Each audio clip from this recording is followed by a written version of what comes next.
कि कामयाब होने के लिए नहीं, काबिल होने के लिए पढ़ो। सक्सेस के पीछे मत भागो, एक्सेलेंस का पीछा करो। सक्सेस झक मार के तुम्हारे पीछे आएगी। Hello dear students, welcome back to the channel. So in this video I am going to explain you about the estimated REAP rank, JEE main percentile, previous year cutoff. So in this video I am going to discuss your estimated REAP rank that is to be declared on tomorrow. On tomorrow your tentative REAP rank is to be declared. So by this video I am just giving you an overview about your REAP rank and JEE main percentile and expected cutoff for popular colleges, for popular branches based on the previous year cutoff. So before starting this video I would like to tell you that you have to remember the things like it is not a official data of any organization. It is an estimated predicted based on previous year students feedback, previous counseling experiences and using some analytical methods. So ये किसी का कोई official data नहीं है, ये data collection करके कुछ एक रफ़ आइडिया लिया गया है जिससे आपको इस एडमिशन प्रोसेस में कुछ हेल्प हो सके. So please use this information only as a rough guideline. Do not rely solely on these predictions for making important decisions. तो मेरा कहने का मतलब है पूरी तरीके से किसी भी कट ऑफ पे, मेरी कट ऑफ पर या एस्टिमेटेड प्रिडिक्शन पर या फिर और भी किसी भी प्रिडिक्शंस पर और भी कहीं से भी आप अगर रीप रैंक वगैरह देख रहे हैं तो किसी पर भी आप 100% रिलाय ना करें अभी तक. बस ये आपको एक रफ़ आइडिया देने के लिए होती है. आप इसको बहुत सीरियस मानकर ना चलें और इसको सीरियस मानकर बहुत इंपॉर्टेंट डिसीजंस इसके बेसिस पर ना लें. क्यों?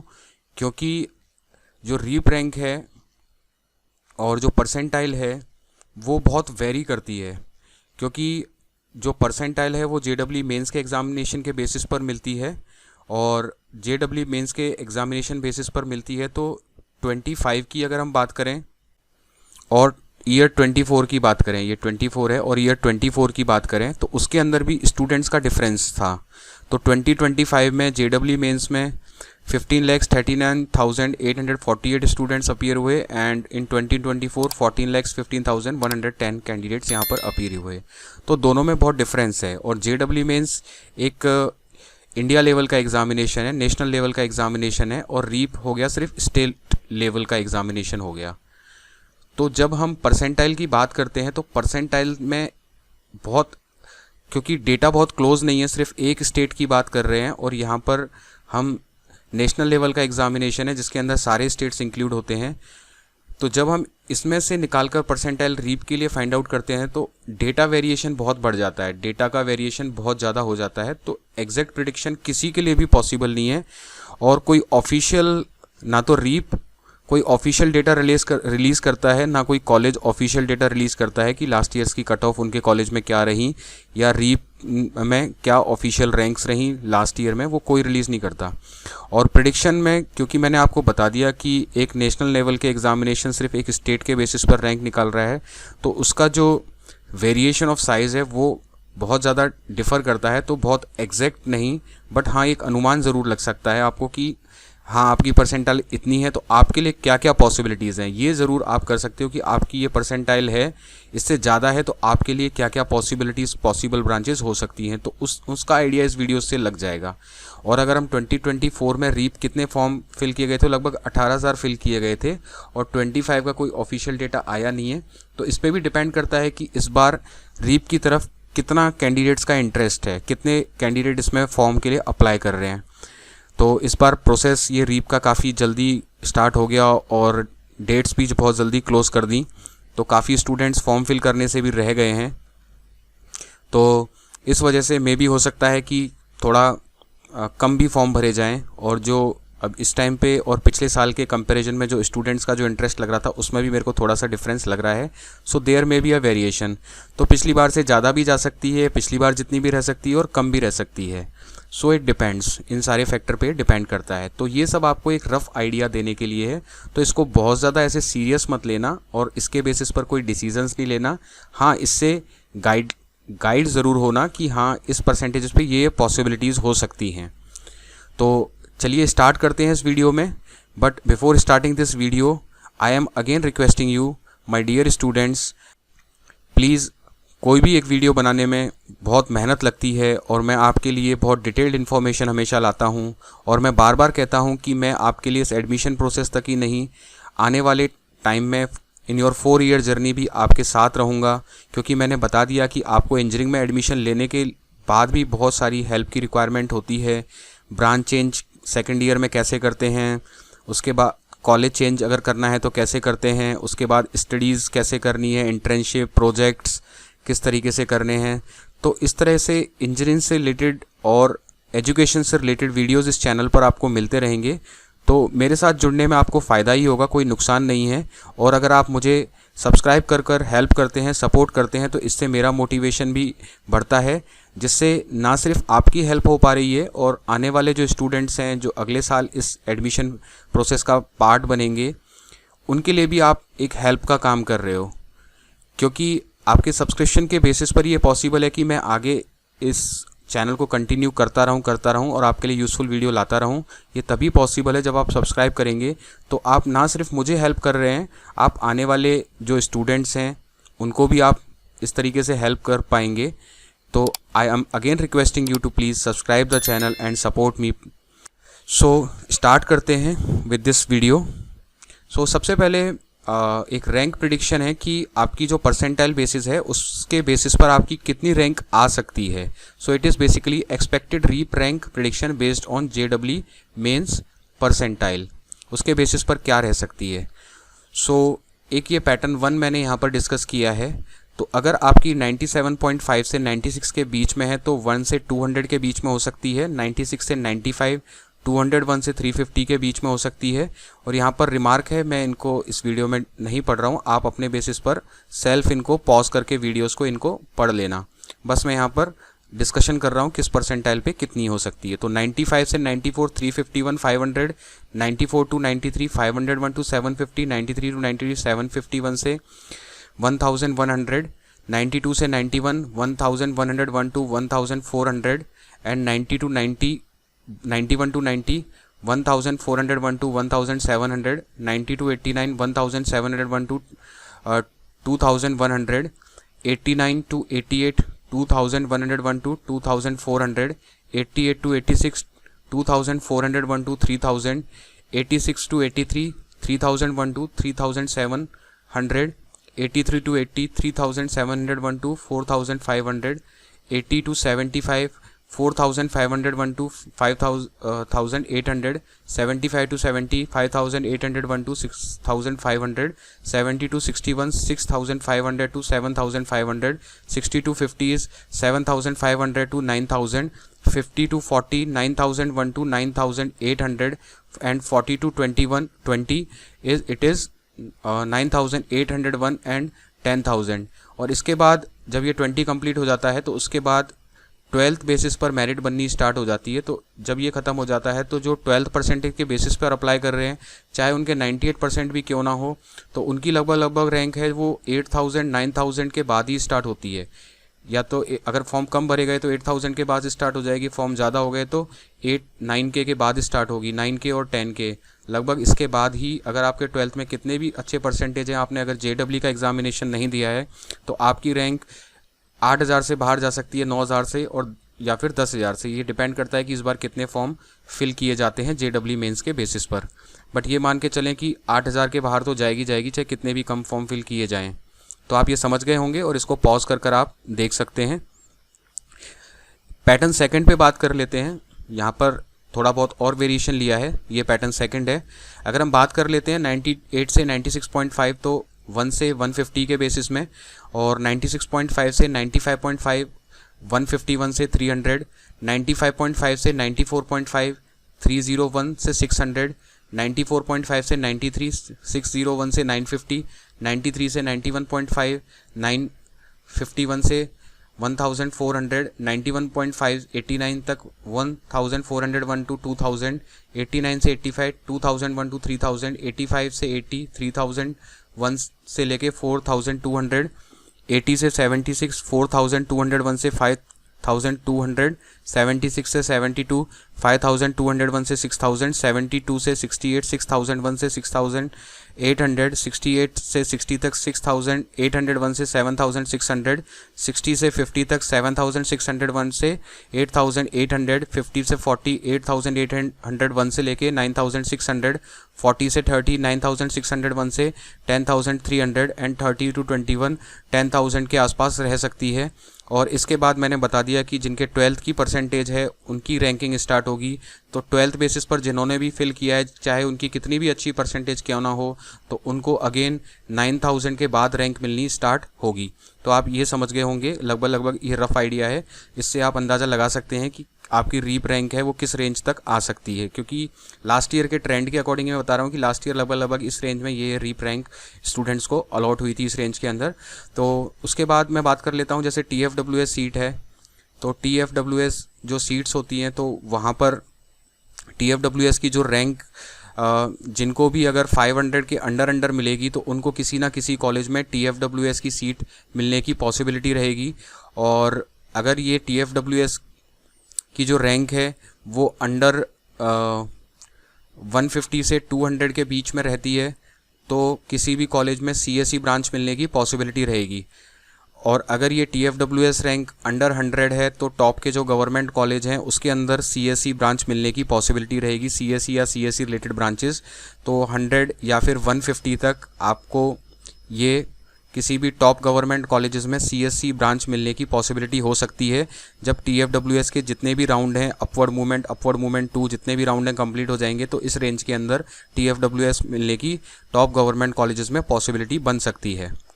उसके बाद आप इस ग्राफ की हेल्प से भी समझ सकते हैं, ये सारा टॉप लेवल हो गया, तो इसको पॉज कर आप देख सकते हैं, समझ सकते हैं।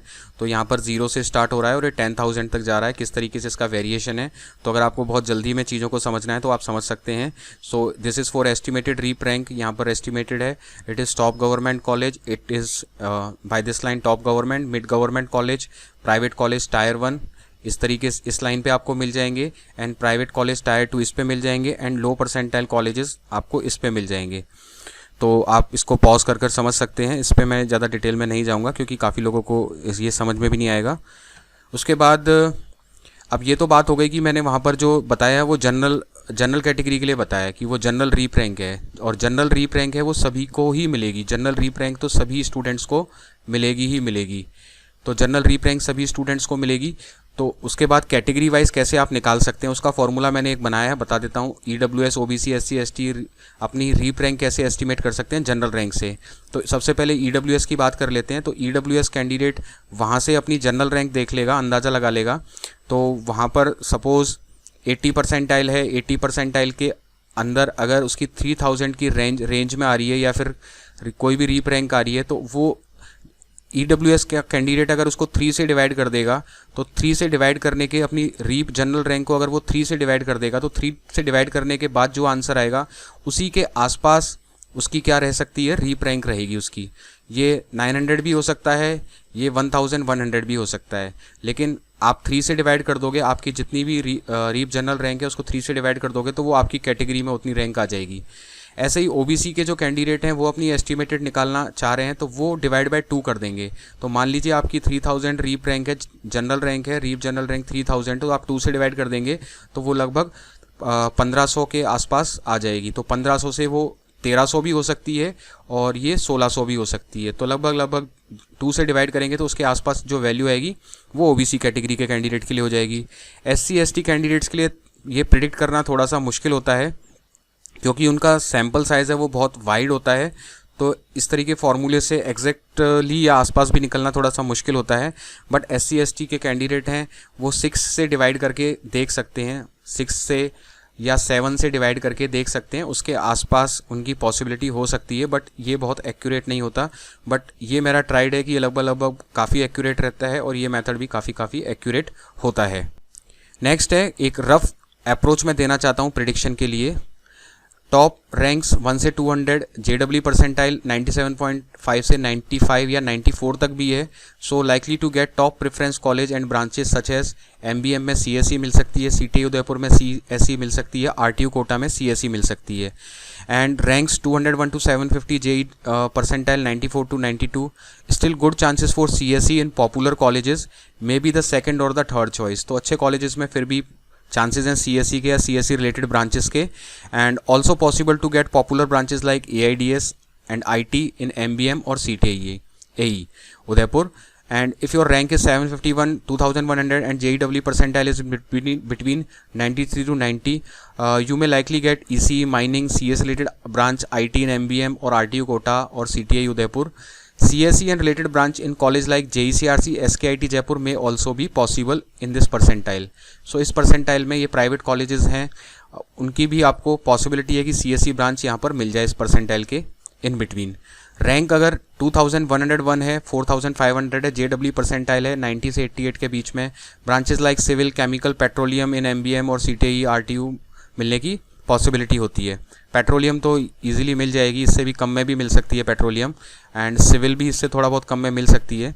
ये तीनों ही ब्रांचेस और थोड़ा कम में भी मिल सकती हैं, 85 से अगर आपके ज़्यादा हैं तो भी मिल सकती हैं ये। तो उसके बाद IT और EC in government engineering college Ajmer, और यहाँ पर CSE भी हम ऐड कर लें गवर्नमेंट इंजीनियरिंग कॉलेज के लिए। तो इस रेंज में अगर आपके हैं तो आपको गवर्नमेंट इंजीनियरिंग कॉलेज अजमेर में CSE, IT, EC और AI related branches, CSE related branches भी आपको इस रेंज के अंदर गवर्नमेंट इंजीनियरिंग कॉलेज अजमेर में मिल जाएंगी।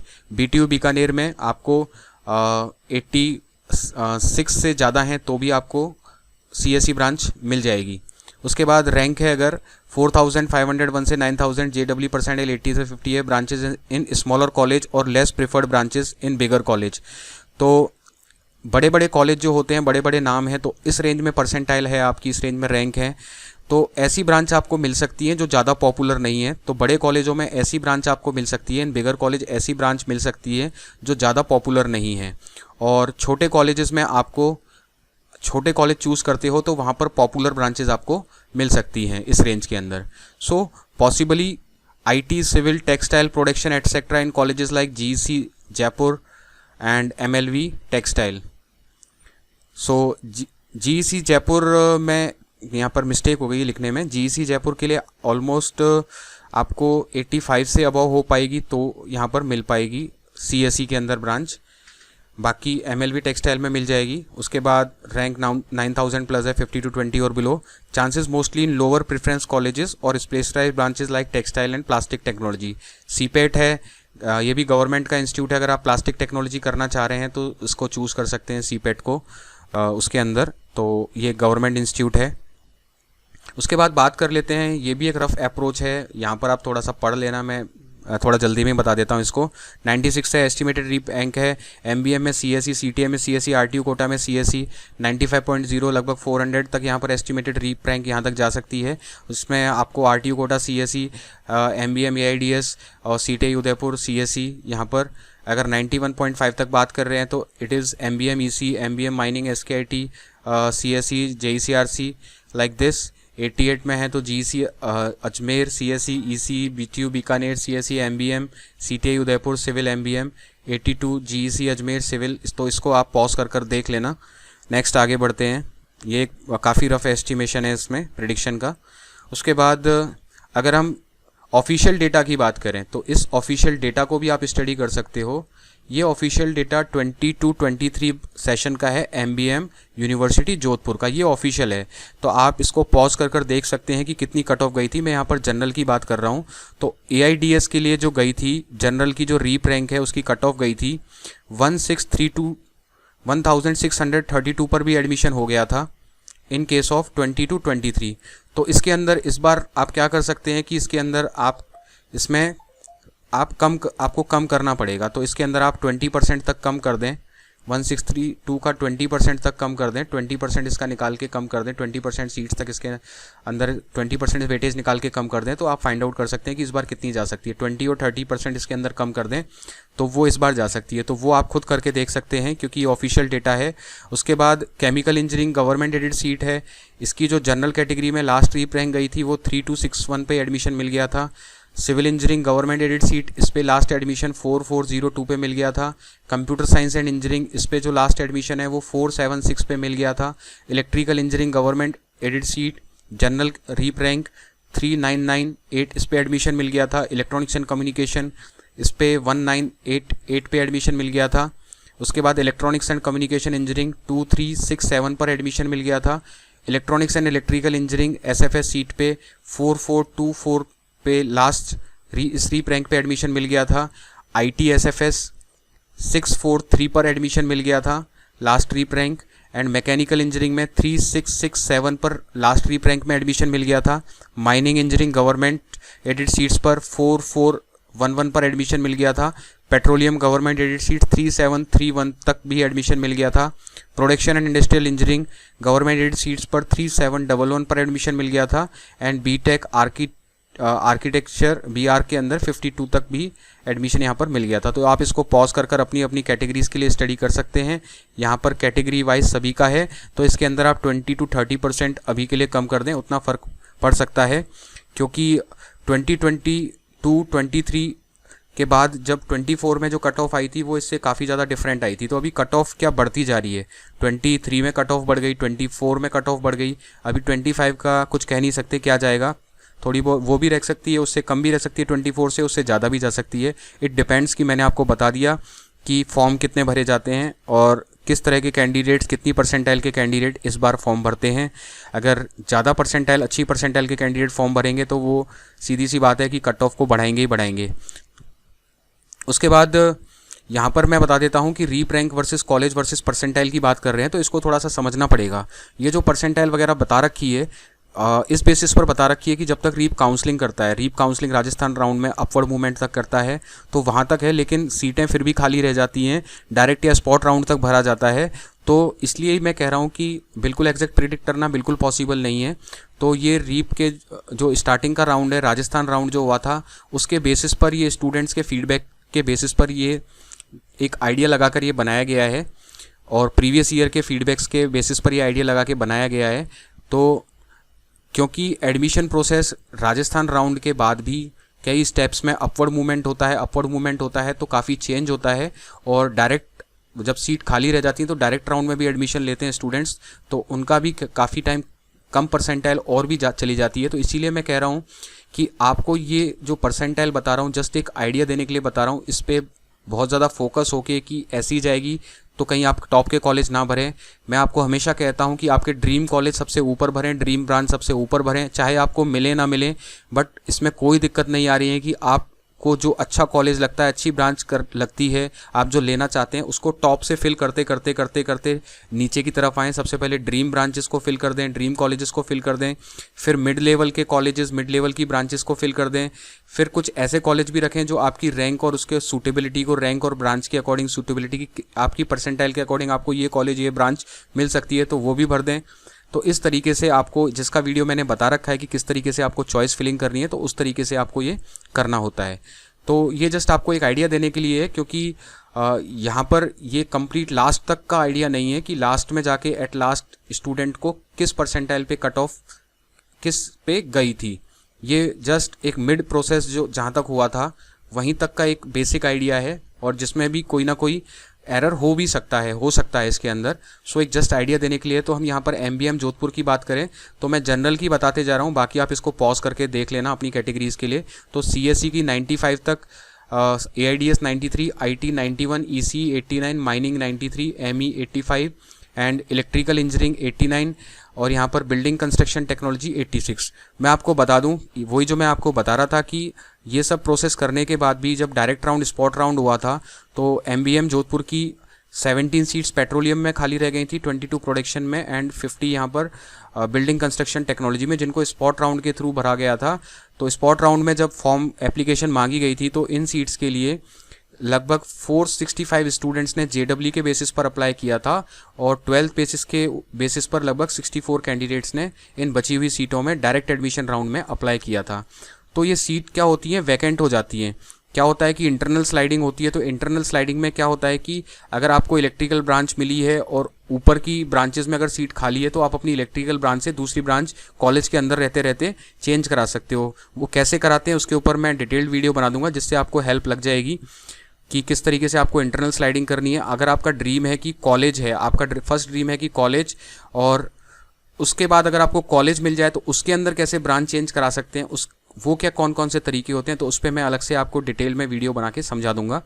तो MBM जोधपुर के लिए आप इसको पॉज कर पढ़ लेना। उसके बाद CT उदयपुर की बात करें तो कंप्यूटर साइंस इंजीनियरिंग के लिए 94, माइनिंग के लिए 93, AIDS 92, ECE 89, electrical engineering 85, mechanical engineering 82 और यहाँ पर एग्रीकल्चर इंजीनियरिंग 88, सिविल 86। यहाँ पर कुछ इस तरह से एक रफ आइडिया है। और अगर यहाँ की मैं बात करूँ तो यहाँ पर भी सारा काउंसलिंग प्रोसेस होने के बाद रीप ने जितने भी काउंसलिंग राउंड से सब कंप्लीट कर दिए थे, उसके बाद भी सीट्स वैकेंट हो गई थी जिनको स्पॉट राउंड या डायरेक्ट राउंड से फिल किया गया था। तो यहाँ पर सिविल इंजीनियरिंग में 10 सीट खाली रह गई थी, इलेक्ट्रॉनिक्स कम्युनिकेशन में 8 सीट खाली हो गई थी, मैकेनिकल इंजीनियरिंग में सबसे ज़्यादा 25 सीट खाली हो गई थी और 15 सीट एग्रीकल्चर के अंदर भी यहाँ पर खाली हो गई थी, जिनको स्पॉट राउंड से फिल किया गया था। तो जब स्पॉट राउंड हुआ था, डायरेक्ट एडमिशन का राउंड हुआ था, तो इन सीट्स के लिए JEE बेसिस पर 218 कैंडिडेट्स ने अप्लाई किया था और 12th बेसिस पर 70 कैंडिडेट्स ने इसके अंदर अप्लाई किया था। तो जनरली आप जानते ही हैं कि स्टूडेंट इसको टॉप पर रखता है, इसको सेकंड पर रखता है, तो इसलिए मैंने ये ले रखे हैं, और इसको थर्ड प्रायोरिटी पर रखता है। ये कॉलेज अपने आप में टॉप नहीं है, बट स्टूडेंट्स का रुझान, स्टूडेंट का इंटरेस्ट इनकी तरफ ज़्यादा है। बाकी किसी ऑर्गेनाइजेशन से इनको कोई टॉप रैंक नहीं मिली हुई है, इतना अच्छा परफॉर्म नहीं कर रहे हैं। गवर्नमेंट इंस्टीट्यूट हैं बट इतना अच्छा परफॉर्म नहीं कर रहे हैं कि इनको किसी भी ऑर्गेनाइजेशन ने कोई अच्छी रैंक दी हो। ना तो अभी तक इनके पास किसी भी तरह की NIRF रैंकिंग है और ना ही किसी तरह का कोई इनके पास अच्छी रैंक किसी भी एस्टिमेटेड ऑर्गेनाइजेशन द्वारा से जो रैंक मिलती है वो इनके पास नहीं है किसी भी तरह की।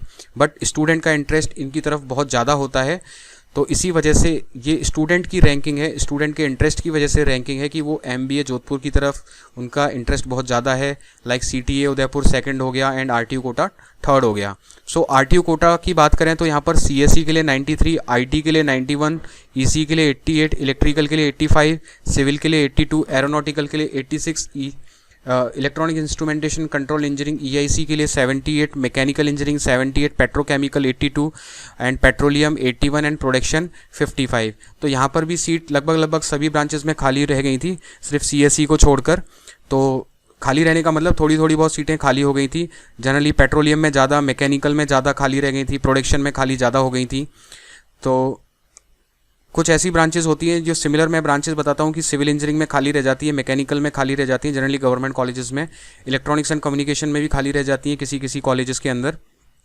तो ये कुछ ऐसी ब्रांचेस होती हैं जिनको जनरली स्टूडेंट कम प्रीफर कर रहा है। तो उसी तरीके से RTU कोटा में भी कुछ ऐसी ब्रांचेस थी जिनको स्टूडेंट कम प्रीफर करते हैं, तो वहाँ पर सीटें खाली रह गई थी, तो उनको स्पॉट राउंड से फिल किया गया था।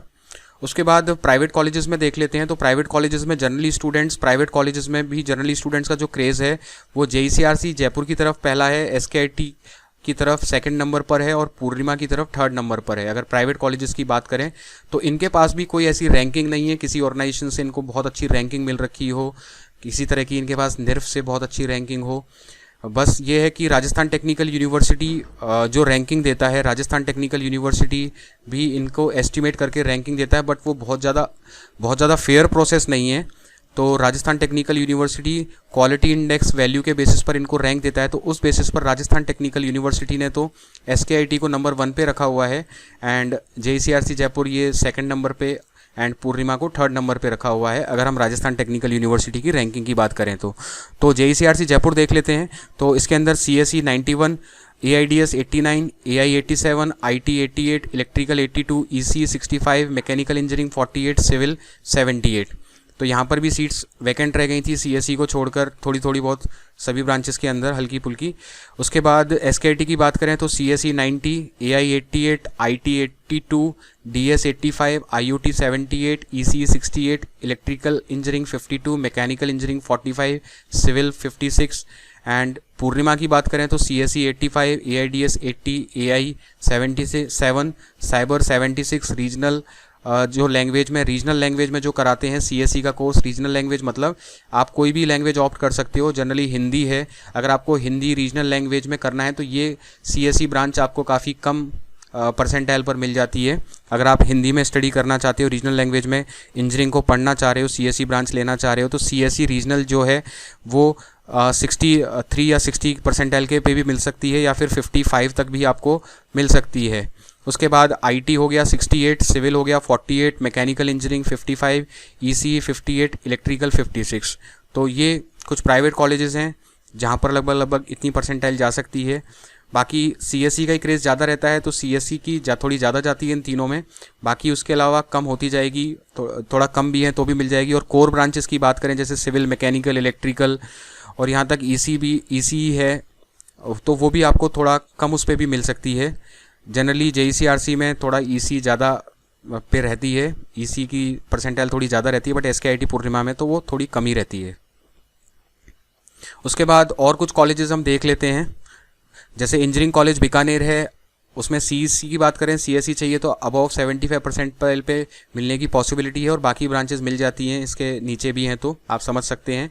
उसके बाद इंजीनियरिंग कॉलेज अजमेर हो गया, तो उसके लिए CSE चाहिए तो अबव 88 परसेंटाइल हैं तो मिलने की पॉसिबिलिटी रहती है। बीकानेर टेक्निकल यूनिवर्सिटी है, अगर CSE चाहिए तो अबव 82 परसेंटाइल हैं या 80 परसेंटाइल हैं तो पॉसिबिलिटी बन सकती है।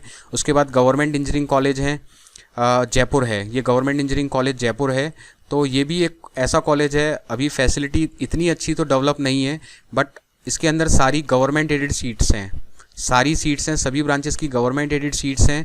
और कॉलेज क्योंकि जयपुर में है तो जयपुर में स्टडी करना आपके लिए काफ़ी एडवांटेजेस रहता है। एक तो गवर्नमेंट एडेड सीट्स में अगर आपको एडमिशन मिलता है तो कम फीस में एडमिशन हो जाएगा। बाकी इंजीनियरिंग की नॉलेज लेने के लिए आप उस पैसे को बचाकर बाहर से लर्निंग कर सकते हो। तो ये कॉलेज इस वजह से काफ़ी पॉपुलर और बेस्ट होता जा रहा है, क्योंकि इसके अंदर सारी गवर्नमेंट एडेड सीट्स हैं और आपको जयपुर में स्टडी करने का एक चांस मिल जाएगा। अगर इंजीनियरिंग जैसे स्टडी आप एक अगर बड़े सिटी से करते हो, और वो भी राजस्थान का कैपिटल, अगर यहाँ से करते हो तो यहाँ पर बहुत सारी फैसिलिटीज़ होती हैं। कंपनीज़ भी जनरली काफ़ी कॉलेजेस में कंपनीज़ जो आती हैं वो जयपुर के अंदर ही विज़िट करती हैं, तो काफ़ी एडवांटेज मिलता है। तो गवर्नमेंट इंजीनियरिंग कॉलेज आने वाले टाइम में बहुत पॉपुलर हो जाएगा और धीरे धीरे इसमें फैसिलिटीज़ भी डेवलप हो रही हैं। बस अभी इस टाइम पे फैसिलिटीज़ थोड़ी कम है, इस वजह से इसकी पॉपुलरिटी कम है, बट आने वाले टाइम में ये काफ़ी ज़्यादा पॉपुलर हो जाएगा। तो इसकी भी जो कंप्यूटर साइंस इंजीनियरिंग की जो परसेंटाइल है वो 88 अबव जाने की पॉसिबिलिटी रहती है, 88, तो ये भी आपके लिए गुड ऑप्शन हो सकता है, इसको आप भर सकते हैं। वहीं आर्य ओल्ड कैंपस की बात करें, उसमें CSE चाहिए तो अबव 70 पर आपको मिलने की पॉसिबिलिटी हो सकती है। तो ये कुछ कॉलेज थे जिनका मैंने आपको एक जस्ट रफ आइडिया दे दिया, तो इसके बेसिस पर आप आइडिया लगा सकते हैं। और भी गवर्नमेंट कॉलेजेस हैं उनके अंदर CSE चाहिए तो देखो CSE की जो कट ऑफ है, अगर हम सभी गवर्नमेंट कॉलेजेस की बात करें तो लगभग 75 से ऊपर तो सब में जाएगी। इससे नीचे जो जाने की पॉसिबिलिटी किसी भी गवर्नमेंट कॉलेज में कम रहती है CSE, बाकी सारी ब्रांचेस में हो जाता है। और अगर इससे भी कम गई तो 70, अगर हम सभी गवर्नमेंट कॉलेजेस की बात करें, लाइक बारा में है, धौलपुर में है, भरतपुर में है, इन सब की बात करें तो 70 परसेंटाइल तक आपको, जनरल कैटेगरी के पॉइंट ऑफ व्यू से बता रहा हूँ, तो 70 परसेंटाइल तक आपको मिलने की पॉसिबिलिटी होती है CSE गवर्नमेंट में, क्योंकि जो CSE ब्रांच है वो लगभग सभी कॉलेजेस में क्या होती है, फिल हो जाती है। तो इस वजह से CSE का बेसिकली जो एडमिशन है वो परसेंटाइल बेसिस पर ही हो पा रहा है, रीप रैंक के बेसिस पर हो पा रहा है, क्योंकि जनरली फिल हो जाती है ज़्यादातर कॉलेजेस में CSE काउंसलिंग के थ्रू ही। उसके बाद अगेन मैं आपको बेस्ट विशेस करना चाहता हूँ। कल तक आपकी रीप रैंक ऑफिशियली डिक्लेयर हो जाएगी, वो टेंटेटिव रीप रैंक होगी। टेंटेटिव का मतलब वो आपको एक जस्ट आइडिया देने के लिए होगी, फाइनल रीप रैंक नहीं होगी, पहले टेंटेटिव रीप रैंक डिक्लेयर करता है रीप। तो कल आपको लॉगिन कर एक लिंक आपकी वेबसाइट पर, रीप की वेबसाइट पर आ जाएगा, उस लिंक पर जाकर आपको क्लिक करना है। क्लिक करने के बाद आपको अपना फॉर्म नंबर डालना है, पासवर्ड डालना है, तो आपकी टेंटेटिव आ जाएगी वहाँ पर। टेंटेटिव आने के बाद वो आपको बता देगा कि आपकी रीप जनरल रैंक क्या है, आपकी कैटेगरी रैंक क्या है, आपकी TFWS रैंक क्या है। इसके बारे में भी मैं डिटेल वीडियो कल बना दूंगा जब ये रीप रैंक डिक्लेयर हो जाएगी, आपको क्या करना है। और उसके अंदर क्या है कि आपके फॉर्म भरते वक्त जितनी भी गलतियाँ हुई हैं, आपके डॉक्यूमेंट्स गलत हैं या फिर आपके मार्क्स सही नहीं दिखा रहा है वहाँ पर, आपके JEE के मार्क्स सही नहीं दिखा रहा है, आपके 12th के मार्क्स सही नहीं दिखा रहा है, तो वहाँ पर एक ऑप्शन आएगा करेक्शन कराने का उनको। तो उसके अंदर एक ऑप्शन आएगा सेंड इशू। तो आपको जो भी कोई गलती नज़र आती है तो आप सेंड इशू बटन पर क्लिक कर उनको सेंड कर देंगे कि मेरे 12th के मार्क्स यहाँ पर गलत दिखाई दे रहे हैं, मेरे JEE के मार्क्स यहाँ पर गलत दिखाई दे रहे हैं। और वो वहाँ पर एक रिमार्क डालकर भी दे सकते हैं काफ़ी स्टूडेंट्स को कि उनका इनकम सर्टिफिकेट प्रॉपर फॉर्मेट में नहीं है, डोमिसाइल सर्टिफिकेट प्रॉपर फॉर्मेट में नहीं है। तो जो भी रिमार्क आता है तो उस रिमार्क को कैसे क्लियर करना है वो भी मैं आपको जब डिक्लेयर हो जाएगी तो मैं आपको बता दूंगा। तो लास्ट ईयर तक तो इस तरह का सेंड इशू का ऑप्शन होता था, अगर इस बार भी होगा तो मैं बता दूंगा, क्योंकि इस बार कुछ चीज़ें नई ऐड कर दी हैं रीप ने। तो जैसे कि इस बार ऑनलाइन काउंसलिंग का मेथड रख दिया है, तो उसके अंदर डॉक्यूमेंट अपलोड करने का एक बार और मौका दे रहा है रीप।